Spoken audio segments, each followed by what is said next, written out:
Na paano ba? Na paano ang nanay mo? Nanay mo? Opo. Na-slide po sa Na paano ka? Naoperahan na po yan dito last year.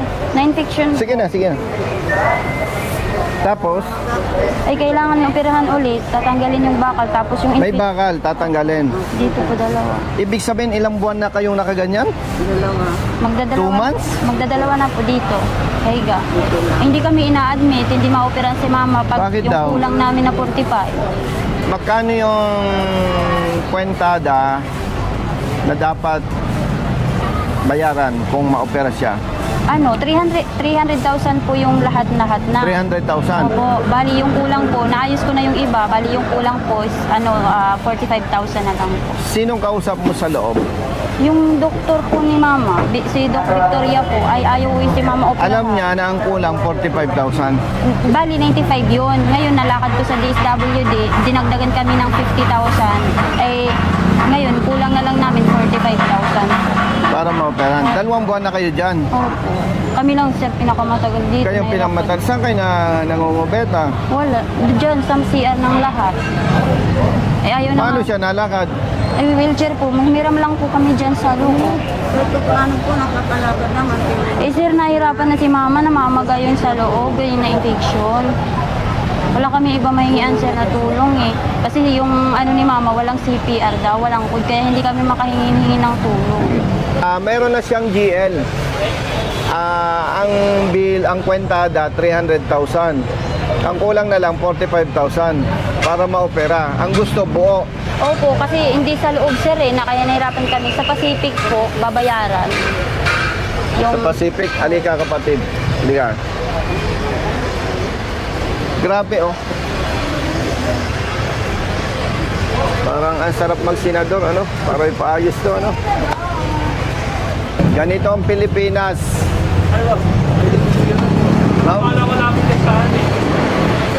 Okay lang sana na ganito ang kanilang kalagayan. Kung walang pera ang ating gobyerno. Eh, ang daming sinasabing nawawalang pera ang gobyerno. Pero ganyan ang kalagayan ng mga pasyente, ano? May pasyente kayo? Sinong pasyente nyo? Ha? Na paano? Salamat. Ha? Hindi, yung pasyente nyo. Na paano? Na? Nahulog? Taga saan kayo? Ha? Sibuyan Island? Anak mo? Saan kayo nangungubeta? Diyan kayo natulog? Ilang araw na kayo dito? Grabe naman. Hindi na kayo naliligo. Saan kayo naglalaba? Sente mo ate. Saan kayo kumakain? Minsan, nagtatayulog na ako. Minsan meron, minsan wala. May tumulong Paano yung sa- bata? Wala sa ano. Wala pa. Wala makalaman sa pamilya. Nakakapayak naman ang kalagayan ng mga kababayan natin. Congressman Busita nanlumo at halos mapaluha sa sinapit ng isang pasyente na nagmistulang tulubi sa labas ng hospital na mula pa sa probinsya ng Leyte. Dahil mantakin nyo mga idol, 2 months na sila rito naka-stay sa labas mismo ng hospital, eh hindi pa inooperahan ang pasyente. Sa 300,000 na bill, hindi sila natanggap dahil merong kulang na 45,000. At ito ang dinulog nila kay Congressman Busita. Kaya tara, sabay-sabay natin panoorin ang gagawing aksyon o ginawang aksyon ng ating bida. Sakali po mamaya, ang andyan po si Saan bang entrance? Dr. San Pedro po. Halika, brother. Apo, diretso na po tayo. Kasi si Halika. Director po nasa, pagpapa-opera pala, wala po dyan. Doktor nagpapa-opera. Ako si Director. Si Dr. San Grabe Pedro. naman oh, may git ng 2 months. Yung Oo. pasyente po. Oo, 300,000 ang estimated cost ng kailangan. Nakapangalap na ng GL na 255. Ito nagawin niya. Ba't ayaw pang operahan? Hindi ko pumasasak. Hindi mo masasagot yun. Kaya nga,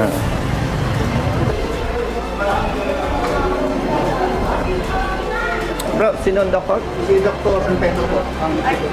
Wala po kasi sa kuhante. Kaya dito na. Chief Medical. Ay, okay. Kausap mo na siya.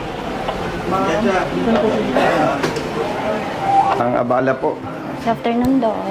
Dok, yung pasyente niya, yung mother mo, Opo. 2 months nang nakahiga doon sa waiting area. Kasi ang estimated amount, Dok, nung director, no? Ay, hindi po. Okay. Dok, yung estimated cost ng operation and everything, 300,000. Ano pa bang operahan sa kanya? 2 hita po. Opo. May bakal na po last year. May dito bakal po. na. Dito po kami last year. Na-infection may bakal po. na- Opo. Na infection. Ngayon, Dok, nakapag-produce na sila ng GL, guarantee letter na 300,000 yon, ang kulang na lang 45. Meron naman po kami mait na hindi ba kayo nagpunta sa social service? Hindi po, hindi po, kasi bawal daw kasi walang CPR. Yung parang mahigpit yung kay mama. Kasi kaya nahirapan Ano yung po CPR? Yung code po, walang FDA, sir. code. Ano yung FDA? Hindi po siya. Food and drug na ano. Bawal kasi ang gobyerno bumili ng bakal. Pag walang... So, ano ang plano natin sa kanya? Po, kakas Ano, daw. sino po bang attending? Sa Pacific po. Hindi, sino yung doktor niya? Si Doc Victoria po. Victoria. Sa AO po. Ang pinagpaalala, Dok, ng family, kaya pinuntahan ko, considering na may feedback na nagkaroon ng infection, Parang nagkalat na baka siya. mabulok, maputol. Sino po nag-opera sa inyo dito ngayon? Opo, si Doc Corpus po yun, last year. Last year. Opo. Parehong nagka-infection. Oh, isa lang po. Bali, papagalingin daw muna, aanuhin muna ng gamot. Opo. Sabi, matatagalan ko kami dito. So naka-admit siya ngayon? Hindi po. 2 months kasi na, wala nandun sa kaming trabaho. waiting area. Bakit hindi kayo na-admit kung anong gamot ang Nagmakaawa binigay? na po kami. Wala po binigay. Kaya namamaga po na malalo na po. Imbestigahan ko sir muna. Hindi ako familiar with the case. Yes. I will talk to yung mga attending. Pero unsolicited advice, Doc, nandun yung pasyente Oo. na Dapat nagsasuffer, hindi ganun. Oo. dapat man lang sana, Oo. alam nyo, Usually kasi mga ganyan sir, talagang wala naman kami tinatanggi ang pasyente dito. Dapat siya, it's poor judgment for yung mga attending. actually, Doc, dapat hindi na ako nagkipag-usap sa Oo iyo. nga, exactly. Di ba? Oo. Pero hindi naman po sa dami ng pasyente dito, hindi naman namin napapantayan lahat. Yes. Pero I'll get to the bottom of it. Hindi mali talaga yung and Dami ko. hindi Naiyak dapat ako ganun doon. talaga. Siguro sana, Doc, if I may suggest, while conducting investigation, at least, kumbaga, hindi man ako doktor, pero ma-check naman natin, kumbaga sa priority, considering na may infection na, at nandun lang nakahiga sa papag, doon sa kahoy. Saan kayo?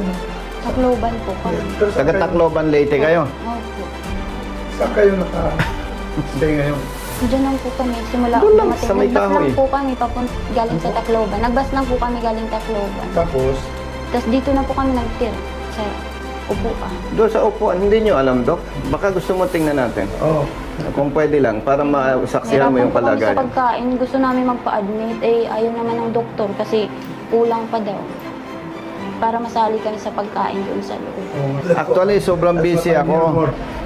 Sobrang busy ako, Doc. Kaya lang, alam naman natin ang sitwasyon. Ang kinakatakot ko lang dyan, Doc, baka masobra yung infection niya. Putulan. Yes, boss. Baka maputulan ng paa. Yung pasyente, Doc, 2 months na. dito. Dito lang kayo. Yan, ganyan. Ano ang sabi ng doktor? Ano ang sabi ng doktor sa inyo?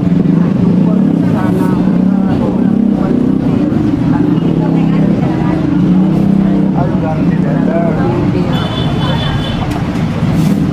Ate, taga saan ka? Tacloban, Leyte. Eh ganito, no? Gusto ko lang alam ni Doc. Yung 45,000 para sa akin bilang congressman, maliit lang yan. Ang problema lang, yung pondo ko para sa medical assistant, pinutol. Wala akong pondo. Kaya itong problemang ito, ilalapit ko sa mga kaibigan ko. Sir, may other sources of funding naman po kami. Yun, salamat. Ayusin na lang para hindi na kayo Salamat. mabubayan. Kasi ang kinakatakot ko dito, Doc, baka masobrahan yung infection at putulin. Eh, kawawa naman. Paano natin ngayon para ma-evaluate natin ng mabuti? Kung kailangan i-admit na, ay hindi po. Hindi, kaya binanggit ko nga kay Doc na dapat mabigyan agad ng atensyon kasi kung mapabayaan yan, ay masakit, di ba? Masakit naman kung puputulin. Eh, bata pa. Oh. Dok, ito, oh, taga Sibuyan, Romblon. Yan mo, may batang maliit.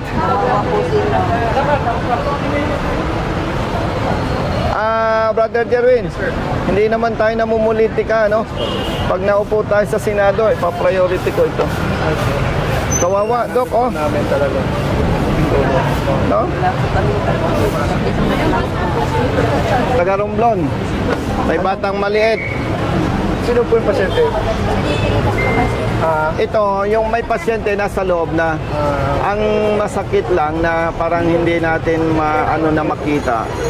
May pera ang gobyerno pero hindi kita sinisisi. Wala kasi, si Doc kasi wala naman sa posisyon para sumbatan ko. No, ang kinakalungkot ko, Doc, may pera naman ang gobyerno. Pero ang dinadanas ng ating mga kababayan, oh. Kumbaga, pag titingnan mo ang kabuuan pera ng gobyerno, barya lang itong problemang ito. Nababanggit ko lang sa'yo, no? At nakikita ko naman yung mata mo, no? Parang halos maiyak ka na, eh. Nakikita, actually meron na kami proposal. Kasi may lugar kami dyan. Gusto namin pa-renovate para yung parang temporary shelter ng mga pasyente. Eh, medyo kulang sa pondo kaya hindi pa namin. Yung salitang kulang sa pondo, ayaw kong madinig yan. Hindi, naintindihan kita. No. Yung nakakausap mong iba, dahilan, kulang sa pondo. Pero pag tiningnan mo ang pondo ng gobyerno, malulula ka. Bilyones. Hindi lang napupunta sa dapat mapuntahan. Yes, problema corruption. Pasensya, ako kasi diretso ako magsalita, eh. At yun nga, no, yung kapatid, yung kulang, si Doc na tutulong. Pero kung hindi pinutol ang pondo ko para sa medical assistance, hindi na ako pupunta dito. Papadala ko na lang sa'yo. Eh wala, pinutol yung pondo ko, eh. Kaya mabuti, may mabuting loob. Di wala na akong problema sa inyo. Si Doc nang bahala. Dr. San Pedro po. Dr. San Pedro. O ganito, ha. Ipanatag mo na ang kalooban mo, pati ikaw, ha. Si Doc San Pedro na yung kausap natin. At ang hinihiling natin, habang pinaimbestiga niya yung sitwasyon ninyo, yung kalagayan ninyo, nire-request natin na as soon as possible, pinakamabilis na panahon, mailipat na kayo doon. Pero, Dapat 14, eh wala kaming pambayad. Ngayon, schedule ulit. napausad ng napausad. Sige lang. Pwede naman kayo pasok kahit hindi kayo maoperahan agad ang gumahanap ng schedule. At ang maganda, Kasi wala na kayo dito. Nasa hospital na kayo. at ang maganda, kung nasa loob kayo, baka may kailangang medication, makakabuti. No. Hindi, wag mo lang kalimutan mo na yung kausap mong doktor. Ha? Ako na po. Kalimutan mo na yon. Ang kausap mo si Doc San Pedro na. Kasi pag laging sasabi mo ayaw ni doktor, magagalit ako sa'yo kasi nandito na si Doc San Pedro, eh. Lahat ng kausap mo, kalimutan mo na. Ang kausap mo na si Doc San Pedro. Ayos. Wala ka nang babanggiting ayaw ni Doc, nabago. Wala nang ganon. Malinaw sa'yo. Malinaw sa'yo, ha? Ha? Pasalamat sa Diyos. Ha? At pasalamat kay Doc San Pedro. Yung sa inyo, hindi natin pwedeng ipabalik at lahat kay Doc. Ang mahalaga, yung pasyente ninyo nasa loob. Yung kalagayan ninyo, walang kakayahan si Doc na ayusin yung kalagayan ninyo. May limitasyon din siya. Kaya nga sabi ko kay Brother Jerwin, kung loobin ng Diyos, suporta ng taong bayan, maluklok ka sa Senado, ipa-priority natin to. Ha? Tis lang. Ha? Yung bata, oh, nakakaawa. Pa-picture kami.